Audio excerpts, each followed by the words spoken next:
What if the U.S. lost the Battle of Midway? In early June 1942, the vast Pacific Ocean was the world's largest battlefield. Just 6 months earlier, the United States had suffered a devastating blow at Pearl Harbor, and the Japanese Empire seemed unstoppable. One by one, they had conquered territories stretching from China to the Philippines, from Malaya to the Dutch East Indies. Their navy, centered around powerful aircraft carriers and battleships, controlled vast stretches of ocean. Against this backdrop, the stage was set for what would become one of the most decisive battles of the Second World War, the Battle of Midway. But what if the outcome had been reversed? What if, instead of a stunning American victory, the U.S. had lost Midway, and the Japanese had emerged dominant in the Pacific? To understand this alternate history, we must first step back and examine the context in which the battle was fought. Midway Atoll, a small and seemingly insignificant speck of land about 1,300 miles northwest of Hawaii, was of enormous strategic importance. Whoever controlled Midway could project power deep into the Pacific. For Japan, it was the key to drawing out and destroying the remnants of the U.S. Pacific Fleet. For America, it was the last barrier standing between the Japanese Navy and the Hawaiian Islands themselves. In reality, the Americans, aided by codebreakers, knew the Japanese were planning an attack and set an ambush. 4 Japanese carriers, Akagi, Kaga, Soryu, and Hiryu, were destroyed in the ensuing battle, while the Americans lost only the USS Yorktown. The victory halted Japanese expansion and shifted the balance of naval power in the Pacific. But imagine the opposite. Imagine if American codebreakers had failed to crack Japanese communications, or if Admiral Chester Nimitz had underestimated the size of the Japanese fleet. Imagine if the U.S. had been caught off guard and walked straight into a Japanese trap.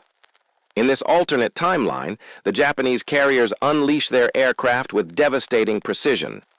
Instead of being surprised, the Japanese strike first, catching the American fleet as it struggles to organize. The USS Yorktown, USS Enterprise, and USS Hornet, America's remaining carriers, are targeted and destroyed within hours. With the skies dominated by Japanese Zero fighters and waves of dive bombers, the U.S. Navy suffers catastrophic losses. On the island of Midway itself, American air squadrons launch desperate counterattacks, but are annihilated in the air. Bombers and torpedo planes are cut down before they can reach their targets. The island's defenses are pounded into silence, and Japanese forces prepare for invasion. This scenario leaves the United States reeling. The Pacific Fleet is essentially shattered. With no carriers left, American naval power collapses. For the Japanese, the victory is not only military, but psychological. The myth of American resilience is broken, and Tokyo's leadership sees the door to the Pacific swinging wide open. The immediate consequence would be the fall of Midway itself. Japanese troops would land, overwhelm the small American garrison, and raise the rising sun flag over the atoll. With Midway secured, Japan now has a forward base to threaten Hawaii directly. The U.S. mainland suddenly feels far less secure, and the Roosevelt administration faces pressure from a panicked public and nervous Congress. But this alternate outcome is more than just the loss of an island. It means that Japan owes its grand strategy to force the United States into a negotiated peace by inflicting a series of crushing defeats is working. Instead of being the beginning of the end for Japan, Midway becomes the turning point where America begins to consider whether the Pacific can truly be won. As this alternate reality unfolds, we see how fragile history truly was. A few different decisions, a few strokes of luck, and the entire trajectory of the war could have shifted dramatically.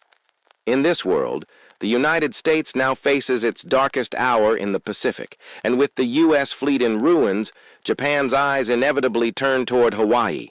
The shock of losing Midway ripples across the Pacific and through the halls of Washington, D.C. The news arrives like a thunderclap. The Pacific Fleet, already battered by Pearl Harbor, has been annihilated.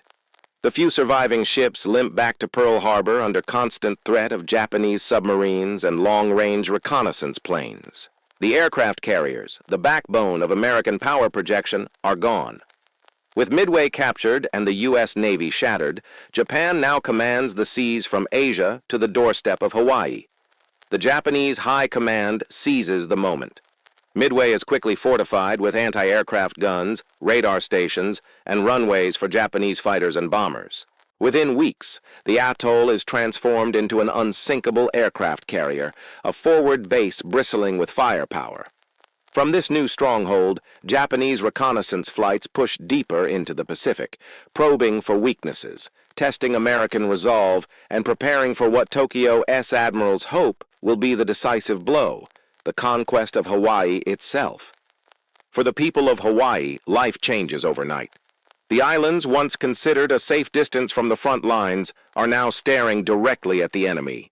Civil defense drills become constant. Blackouts sweep Honolulu each night. Rumors of invasion swirl as Japanese submarines prowl the waters and occasionally surface to shell coastal installations. Panic spreads among civilians, and military leaders scramble to reinforce defenses that suddenly feel woefully inadequate. President Franklin D. Roosevelt faces the greatest crisis of his presidency. He had promised the American people that the nation could rally and strike back after Pearl Harbor. Midway was supposed to be the redemption, the moment when the tide turned. Instead, it is a second catastrophe. Congress erupts in heated debate. Some demand an immediate focus on Europe as the Germany First strategy dictates, arguing that the Pacific may already be lost. Others insist that abandoning Hawaii is unthinkable and call for every resource to be thrown into rebuilding the Pacific Fleet. In this alternate history, Roosevelt must weigh impossible choices. Without carriers, the United States cannot contest Japanese naval supremacy for years. Battleships, once the pride of the fleet, are obsolete in the face of carrier-based air power.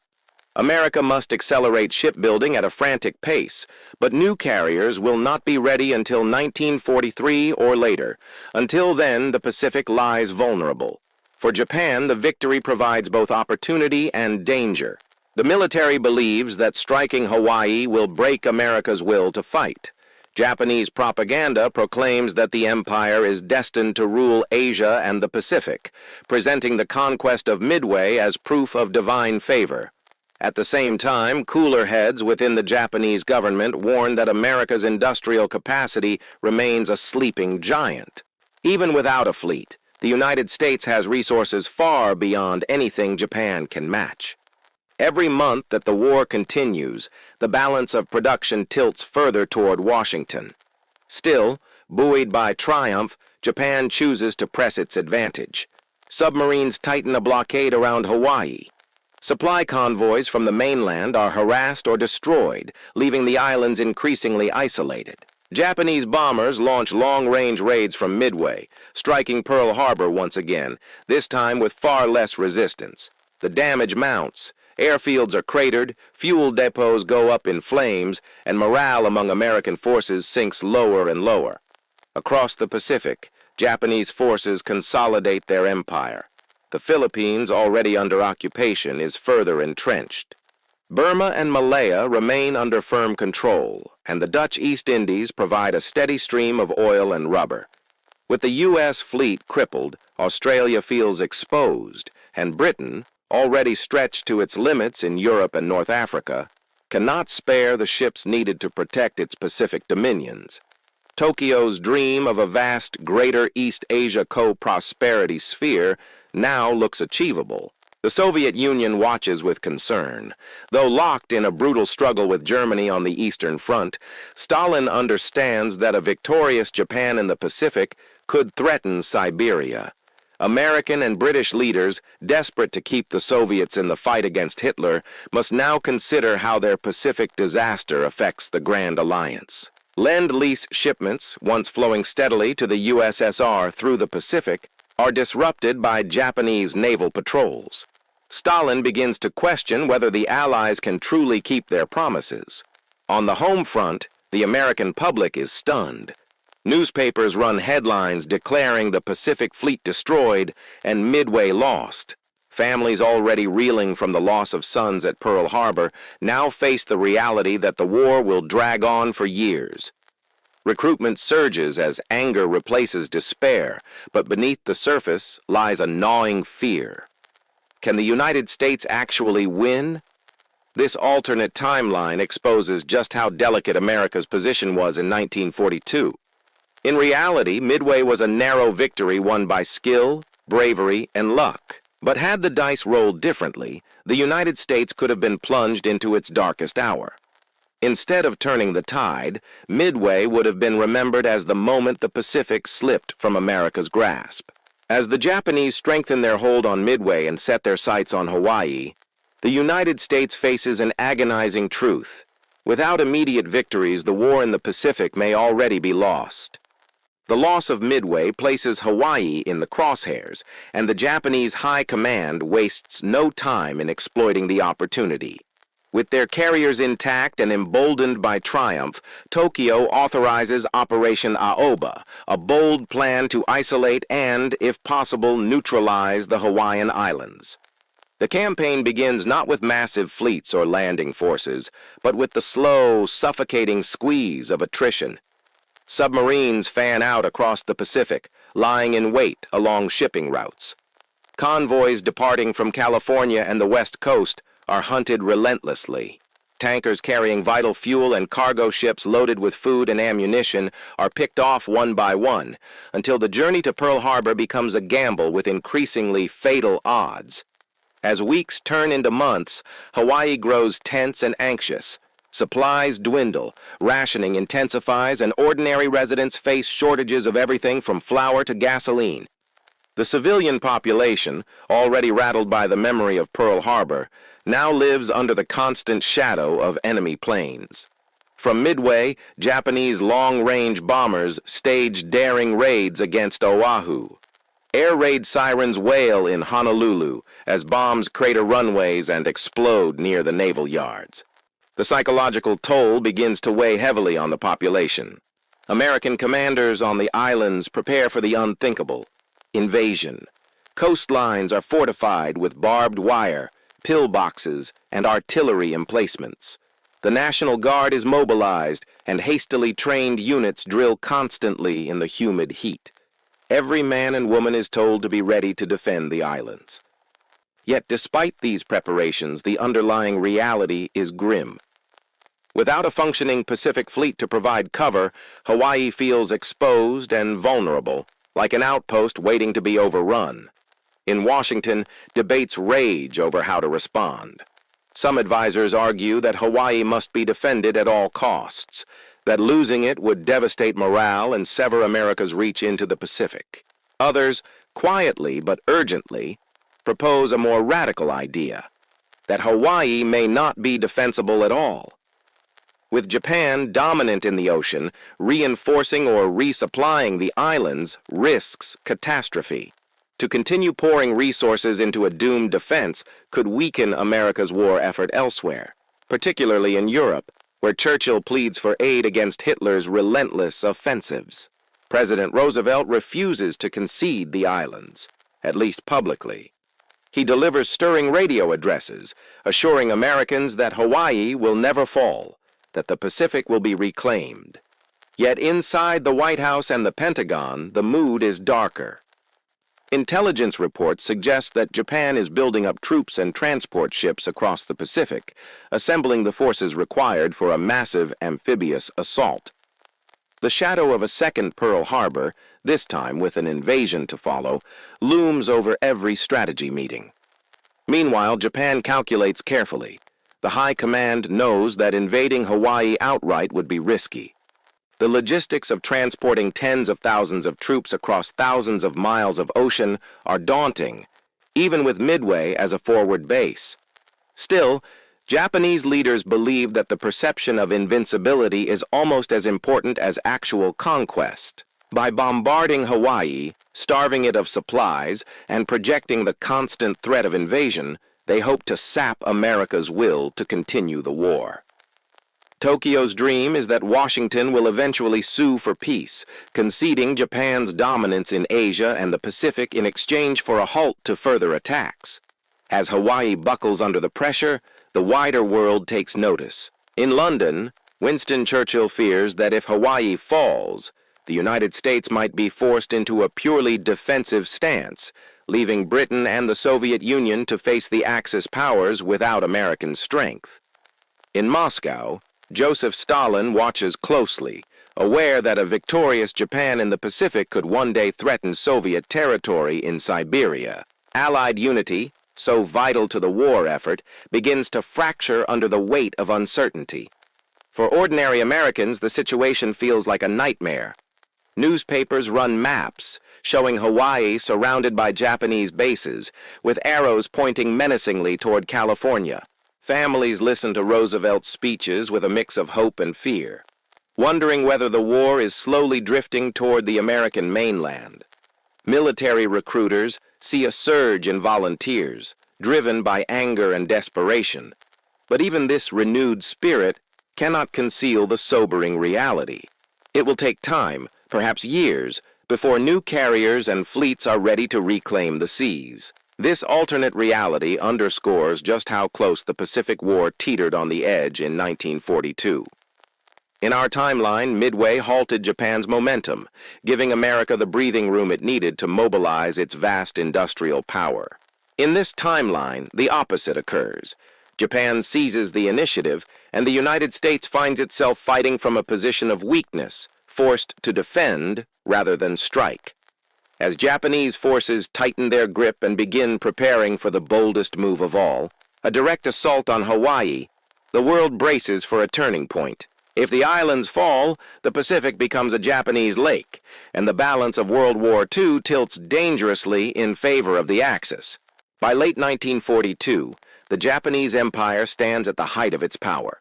With Midway firmly under their control and the U.S. Pacific Fleet in ruins, Tokyo dares to attempt the boldest gamble yet, the direct assault on Hawaii.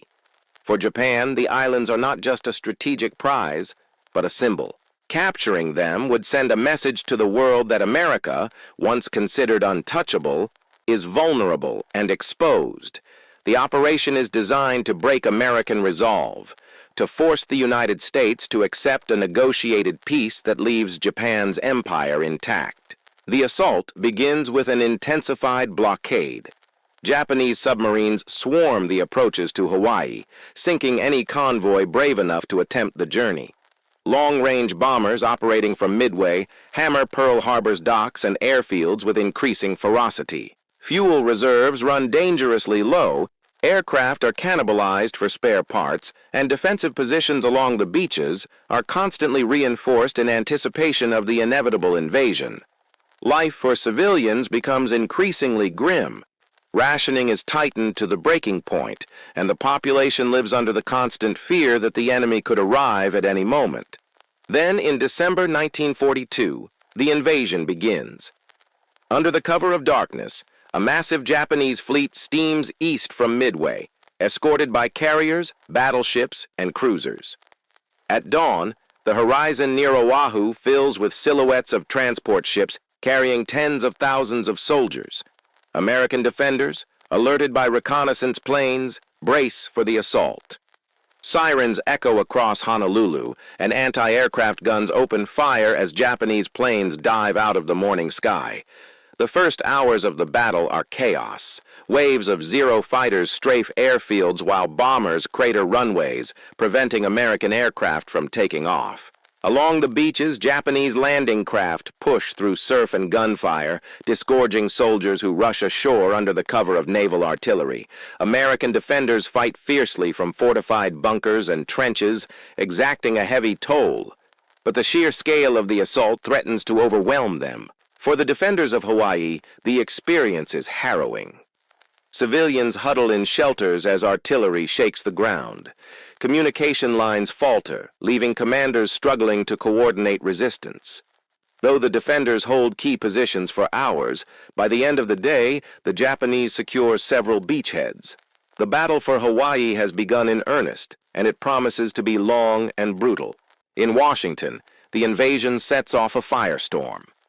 The news that Japanese troops are landing on American soil shocks the nation to its core. Congress demands immediate action, and Roosevelt addresses the nation with solemn resolve. He calls on every American to contribute to the war effort, insisting that Hawaii will be retaken no matter the cost. Yet beneath the defiance lies desperation. The United States is still months away from deploying new carriers. Reinforcing Hawaii directly would require running a gauntlet of Japanese naval power. Military planners confront an agonizing dilemma: attempt a risky relief operation that could end in disaster, or accept that Hawaii may fall and prepare for a long war of attrition. For Japan, the invasion is a gamble unlike any other.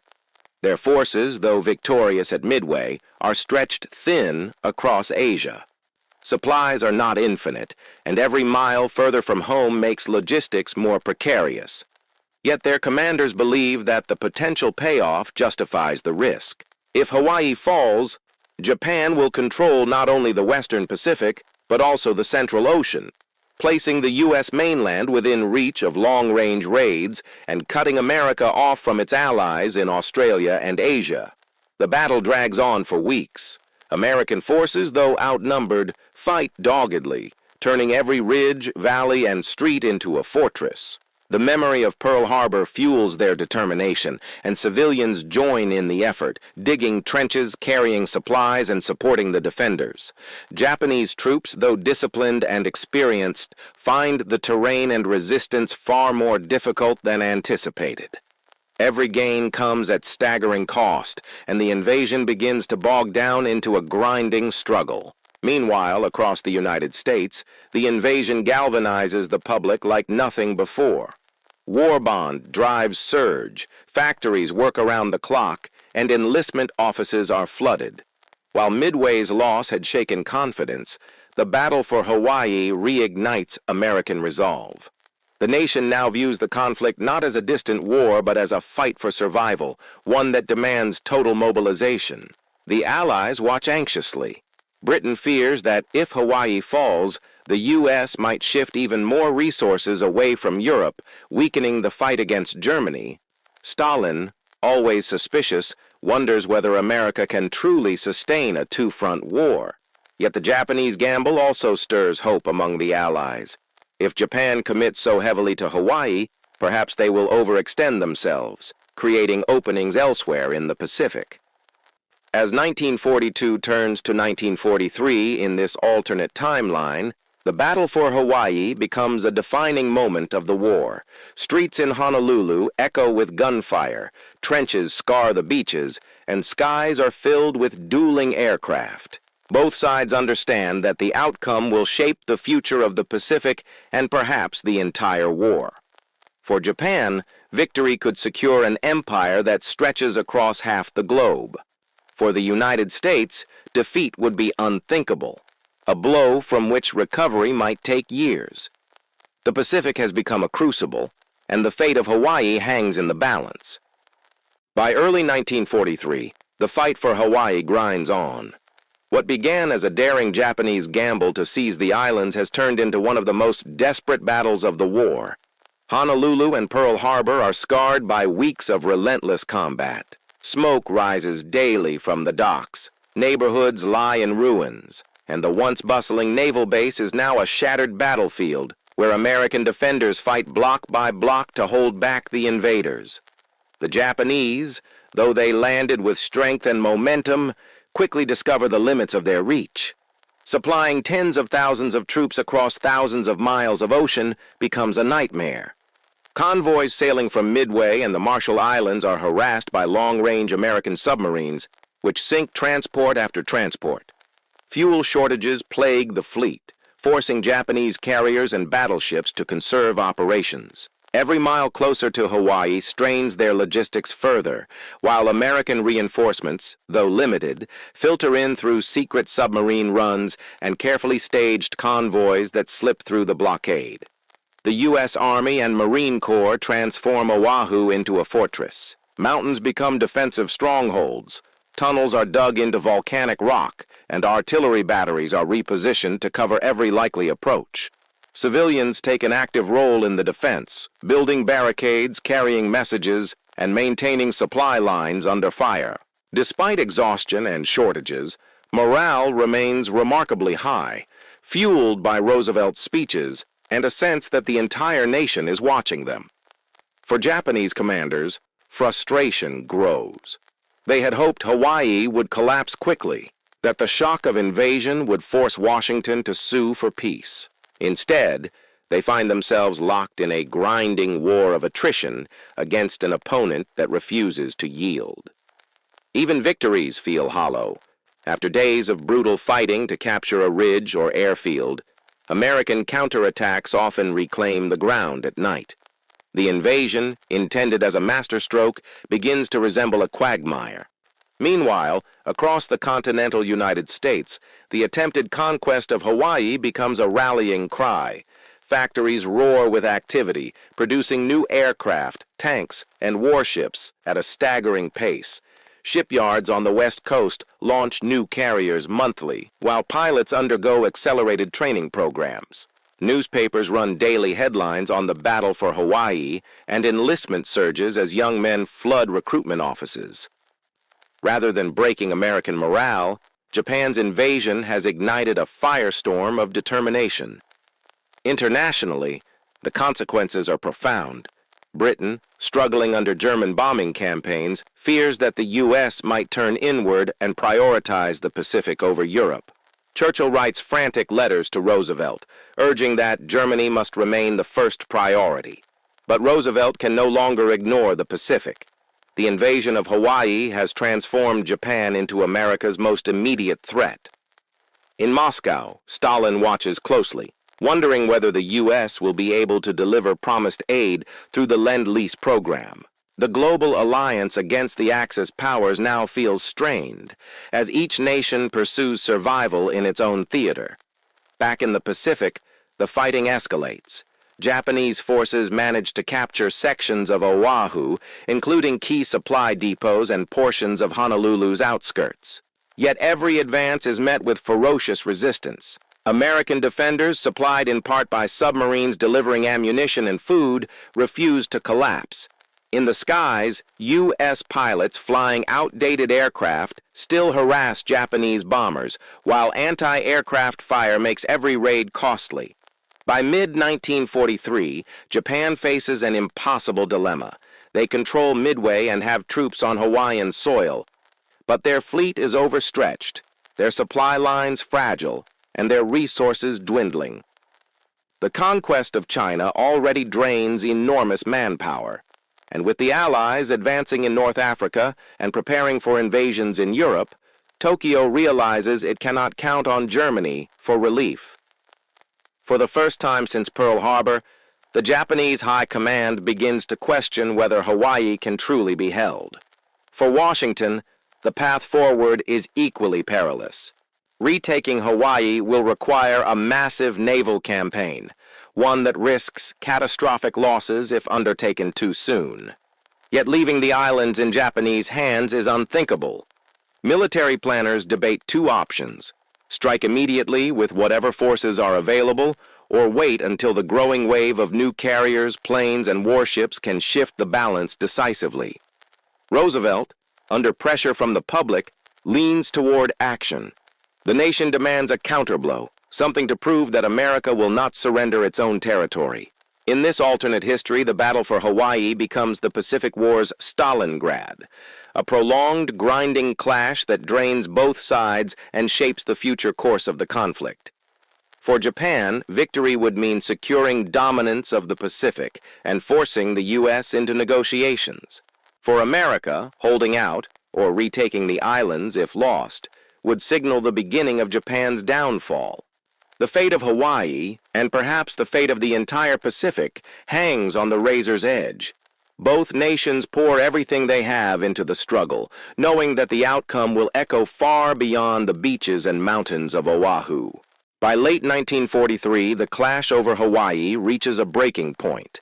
The islands have become the most contested patch of ground in the Pacific, where every ridge, valley, and stretch of coastline carries the weight of history. Both the United States and Japan know that the outcome here will shape not just the war in the Pacific, but the entire balance of global power. For Japan, the dream of a decisive victory begins to unravel. Though they inflicted enormous losses at Midway and established a foothold in Hawaii, they now find themselves in a position eerily similar to their later fate at Guadalcanal in our real history. Supply ships are picked off by U.S. submarines. Fuel shortages force the Imperial Navy to restrict major operations. Pilots, once the elite of Japan's military, are being lost faster than they can be replaced, and their newer recruits lack the training that once gave them an edge. What was meant to be a knockout blow has instead turned into a slow bleed of men, ships, and planes. The American response, however, is relentless. Shipyards in California and Washington churn out carriers, destroyers, and submarines at an unmatched pace. The U.S. Army Air Forces begin deploying long-range bombers capable of striking Japanese-held islands, softening their supply lines even further. By mid-1943, the balance of production is so lopsided that Japan simply cannot keep up. The U.S. begins assembling what will become the largest amphibious fleet in history, with one mission: retake Hawaii. Yet Roosevelt and his generals debate fiercely. Some argue that waiting until overwhelming force is assembled would save lives and ensure victory. Others insist that every day Hawaii remains in Japanese hands is a day of humiliation for America, a psychological wound that fuels doubts among allies and emboldens enemies. In the end, Roosevelt decides that retaking Hawaii must happen sooner rather than later. The risk is immense, but the stakes are nothing less than the survival of U.S. influence in the Pacific. By late 1943, the counteroffensive begins. Waves of American carriers move into the Central Pacific, protected by vast screens of destroyers and submarines.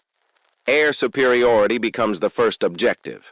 American fighters clash with Japanese aircraft over Oahu in massive dogfights. And though losses are heavy, U.S. numbers and new technology gradually dominate the skies. B-24 bombers, flying from distant bases, hammer Japanese positions and airfields, while submarines strangle their supply chain. Slowly, the siege tightens. The ground campaign is brutal.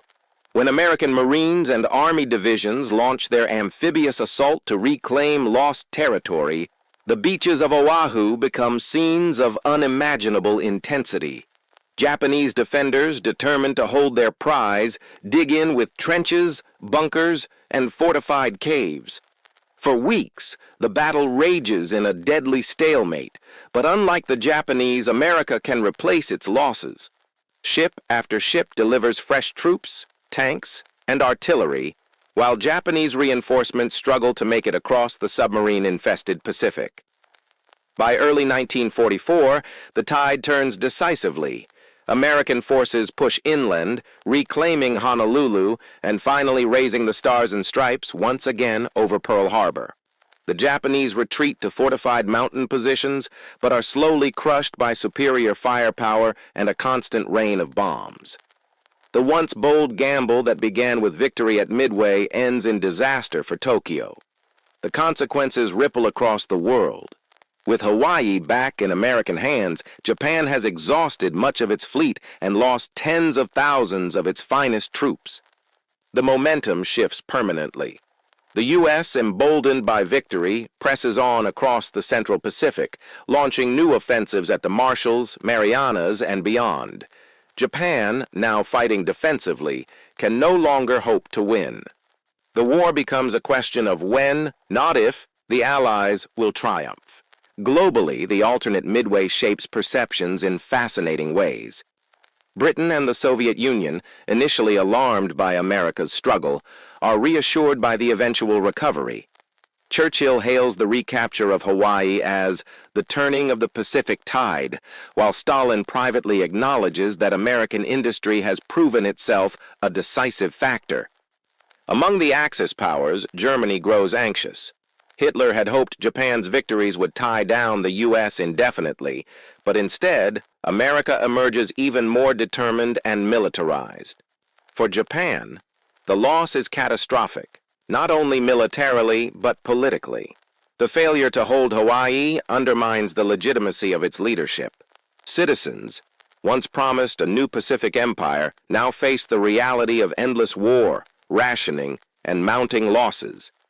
The aura of invincibility that had followed Japan since Pearl Harbor is shattered forever. And yet, the cost for America is also immense. The retaking of Hawaii leaves tens of thousands dead and wounded.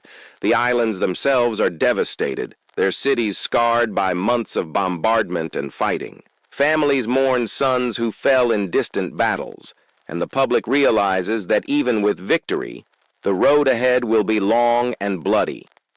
In this alternate timeline, the Battle of Midway is not remembered as the swift American triumph it was in reality, but as the beginning of a drawn-out struggle that nearly shifted the balance of the entire war. Hawaii becomes the symbol of resilience and sacrifice, the place where America nearly lost its grip on the Pacific, but ultimately clawed it back through determination and overwhelming industrial power. The great what if lingers. If Japan had managed to hold Hawaii, how different would the 20th century have been? Would the United States have been forced to negotiate a peace, leaving Japan dominant across Asia and the Pacific?